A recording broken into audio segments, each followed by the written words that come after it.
আমরা অনেকদিন ধরেই চেষ্টা করছিলাম তার সঙ্গে দেখা করার জন্য, তো আমাদের তো এর আগে অনুমতি দেওয়া হয়নি। এটাও আজকেও আপনার বাই নেম তারা দিয়ে দেয় প্রত্যেকবার কিংবা দেয়। ম্যাডাম অসুস্থ, যথেষ্ট অসুস্থ আছে, আগের চেয়ে বেশি স্পেশালাইজ ট্রিটমেন্ট দরকার, সেই ট্রিটমেন্টটা তার এখনও শুরু হচ্ছে বলে আমাদের কাছে মনে হয়।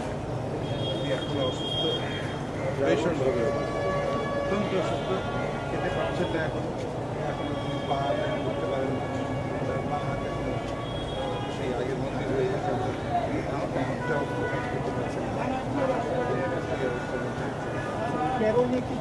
না এইসব ব্যাপারে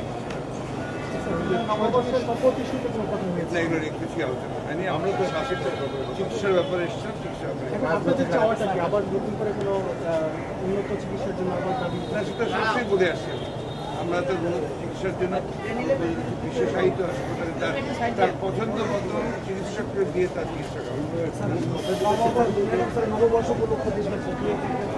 উনি শুভেচ্ছা জানিয়েছেন সারা দেশবাসীর কাছে, গণতন্ত্র উদ্ধারের জন্য তিনি বলেছেন যে দেশবাসীর সাথে সচেতন হওয়া কাজ করা।